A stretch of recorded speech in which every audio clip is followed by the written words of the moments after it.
Hi hello నమస్తే welcome to మనం TV. నేను మీ చార్మి. ఈరోజు మనతో పాటు ప్రస్తుతం ప్రముఖ ఆస్ట్రో న్యూమరాలజిస్ట్ రెహమాన్ గారు ఉన్నారు. ఆయనతో మాట్లాడు. నమస్కారం సార్. నమస్తే అమ్మా. సార్, మీరు ఏ ఏ శాస్త్రాలను ఉపయోగిస్తారు సార్? నేను ఫస్ట్ ఆస్ట్రాలజీ చార్ట్ చూస్తానమ్మా. మన లైఫ్ 80 to 90% మన జాతక చక్రం ప్రకారమే జరిగిద్దమ్మా. ప్లస్ న్యూమరాలజీ ప్రకారం అసలు పేరు బాగుందా లేదా, పేరు బలం అంటారు. పేరు బాగుంటే లైఫ్ బాగుంటుంది, పేరు బాగోకపోతే లైఫ్ చాలా ఇబ్బందిగా ఉంటుంది. సో పేరు ఎలా ఉన్నది, అలానే చెయ్యి చూస్తాను. చెయ్యి చూసి కూడా అద్భుతమైన విషయాలు చెప్పచ్చు. అలానే ఫేస్ రీడింగ్, ఒకరిని చూస్తే పెట్టబుద్ధి అయింది, ఒకరిని చూస్తే కొట్టబుద్ధి అయింది అని ఆ ఫేస్లో కూడా మన 100 years మన లైఫ్ తెలుస్తూ ఉంటుంది. అదేవిధంగా signature is the most important in the life. ఎలా సంతకం పెడుతున్నాం ఏంటి, దాని మీదే మన హెల్త్ ప్రాబ్లమ్స్, మన లీగల్ ప్రాబ్లమ్స్ అన్నీ తెలిసిపోతుంటాయి. ఓకే.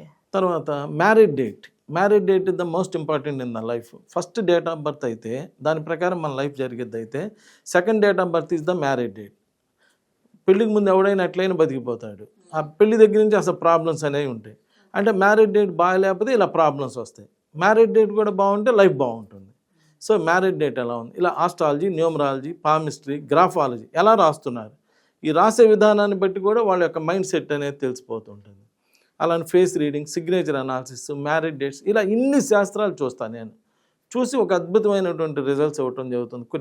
కొన్ని సంవత్సరాల నుంచి ఇలా ఎంతోమంది నా దగ్గరికి వచ్చి ఇలా అన్ని రకాలు చేయించుకొని ఇలా మేలు పొందటం అనేటువంటిది జరుగుతూ ఉంది. సార్, న్యూమరాలజీ ప్రకారంగా మనం ఇంటి దగ్గర ఉండే మన నంబర్ కూడా డిసైడ్ చేస్తుంది, దానివల్ల కూడా మన ఫ్యూచర్ డిసైడ్ అవుతుంటారు. అందులో ఎంత వాస్తవం ఉంది సార్? ఇప్పుడు మనం ఉండేది ఆ ఇంట్లో, ఆ ఇంటి నంబరు, అన్ని నంబర్లు మంచిగా నేను కాదంటలా, కానీ ఆ ఇంటి నంబరు మనకు రివర్స్ నంబర్ అనుకోండి.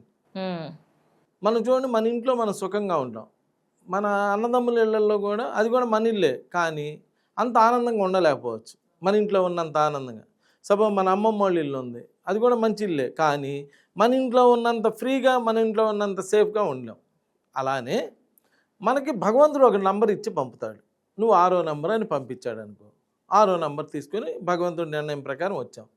ఇప్పుడు మీరు తీసుకునే ఇంటి నెంబర్ 3వ నంబర్లో తీసుకున్నారు అనుకో, 6 పువ్వులు 3 కాయలు, డిస్టర్బెన్స్. నువ్వు ఎంత తెలివిగల్లోడు అయినా ఏమైనా కానీ పనులన్నీ రివర్స్ అవుతూ ఉంటాయి.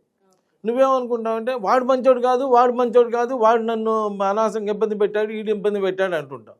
అక్కడ వాళ్ళు ఎవరు ఇబ్బంది పెట్టలా, వాళ్ళని ఇబ్బంది పెట్టేటట్టు చేసింది నీ హౌస్ నెంబర్.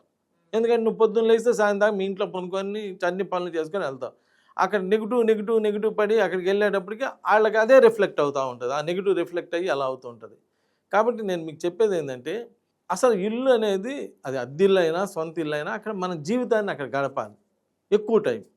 కాబట్టి అసలు మీరు అపార్ట్మెంట్ కానీ సొంత ఇల్లు కానీ ఏదైనా తీసుకునేటప్పుడు ఇది మన డేట్ ఆఫ్ బర్త్కి సంబంధించిన ఇల్లా కాదా అనేది ఒక మాట అడగండి. అడిగితే ఇది బాగుందంటే కంటిన్యూ చేసుకోండి. అందరు చాలా వరకు వాస్తు చూపించుకుంటారు, వాస్తు ప్రకారం చూసుకోవాలి. ప్లస్ హౌస్ నంబర్ ఉంటుంది ఒకటి, ఆ నంబర్ కూడా చూసుకోవాలి. చాలామంది ఇళ్లలో వాస్తు అంతా పర్ఫెక్ట్గా ఉండి కూడా ఫ్యామిలీస్ నిలవని చాలా ఉన్నాయి. అలా నిలవని వాళ్ళకి నేను ఎంతోమంది 36వ నంబర్ అండి, మాది 36 ఫ్లాట్ అండి అని చెప్పి వచ్చి ఎప్పుడు చూసినా మా ఇంట్లో ఫ్యామిలీలో గొడవలు అవుతుండే అండి అంటే, ఆ 36 నెంబర్ని 37 చేసినాక ఆ ఫ్యామిలీస్ అన్నీ నిలబడి ఎన్నో ఉన్నాయి. ఇక్కడ 36 అంటేనేమో అమ్మాయి అబ్బాయి వలన డిస్టర్బ్ అవుతారు. అదే 37వ నెంబర్ అంటే ఇద్దరు ఆనందకరమైన జీవితం గడుపుతారని అది కూడా మీ ఫోన్లోనే ఉంటుంది. అది నేను అంటుంది. ఇక్కడ మీరు 36, మా ఇంటి నెంబర్ 36 అన్నారు అనుకో, ఆ 36 ప్రెడిక్షన్ చదవాలి. ఆ ఇంట్లో ఉండాలా వద్దనేది చెప్పేసిద్ది. అట్లా కాదులేనమ్మా అని 37 చేసాం అనుకోండి, ఇప్పుడు 36 పక్కన ఏం చేస్తాం, ఒక ఏ కలుపుతాం. సపోజ్ ఏనో 1 కలిపితే అది 37 అయిపోతుంది కదా, అది కూడా చదవాలి. అప్పుడు 37 అలా ఉంటుంది. 37 ఉంటే ఆనందకరమైన జీవితం గడుపుతారని ఉంటుంది. అప్పుడు అక్కడి నుంచి ఆనందకరమైనటువంటి జీవితం గడపచ్చు. ఇక్కడ నేను ఇల్లు మారిపోమంటలా, లేదు సొంత ఇల్లు వదిలేసి వెళ్ళిపోమని నేను అంటలా. చిన్న మార్పు చేసుకోండి. చిన్న మార్పు చేసుకుంటే ఆ చిన్న మార్పే ఒక ట్యాబ్లెటే జ్వరం తగ్గిస్తుంది, ఒక ట్యాబ్లెటే మోషన్స్ ఒక ట్యాబ్లెటే ఏదో చేస్తుంది. అలానే ఇంటి నెంబర్ కూడా ఒక చిన్న నెంబరు మీ లైఫ్లో మార్పు తెస్తుంది. అందుకని ఎవరైనా ప్రయత్నమే, నేను అంటుంది ప్రయత్నం లోపల ఎందుకు డిస్టర్బ్ అవుతున్నావు అనేది ఆలోచించుకొని చేసుకోండి. అద్భుతమైనటువంటి results. Numerology such a good subject. ఎవరెవరన్నా కాదన్నా ఒక సూపర్ డూపర్ నంబర్ అమ్మ. ఎందుకంటే ప్రజలు నాకు ఫోన్ చేసి చెప్తుంటారు కదా, నేను శుక్రవారం ఒక అబ్బాయికి శంషాన్ విజయవాడ 14 ఏళ్ళ నుంచి పిల్లలు లేరు. నా దగ్గరికి వచ్చిన నిన్న ఆపరేషన్ నిన్నే అడిగల్లా చేయించుకున్నారు 23వ తారీఖు ఇందాక చెప్పా కదా అదృష్ట ద్వారం అని. అలా నన్ను అడగటం వల్ల మీకు ఉపయోగం ఏంటంటే అదృష్ట ద్వారంలో చేపిస్తా, అంటే ఆ లైఫ్ కూడా అదృష్టంగా ఉంటుంది. అడగకపోవటం వల్ల డాక్టర్ గారు ఏదో డేట్ ఇస్తారు. డాక్టర్ గారికి సైన్స్ అదే వైద్యం తెలుసు కానీ డేట్లు తెలియదు కదమ్మా, సింపుల్ లాజిక్ కదా. అందుకని ఆయనకి ఎప్పుడు వీలైతే అప్పుడు చేస్తాడు. ఇప్పుడు పంతులు గారు కానీ లేదంటే పాస్టర్స్ కానీ వీళ్ళకి టైంని బట్టి చేస్తారు. ఇప్పుడు ఆదివారం ఉందనుకో మంచి డేటు, కానీ పాస్టర్ గారికి కుదరదు, ఆయన కుదిరిన డేట్లో చేస్తాడు. అట్లా వాళ్ళకి డేట్లు తెలియక పాపం వాళ్ళు కావాలని చేయరు. అదే మమ్మల్ని కనుక్కుంటే ఏంటి, మేము డేట్ల మీదే వర్క్ చేస్తాం కాబట్టి మంచి రిజల్ట్స్ వస్తాయి. నమస్కారం.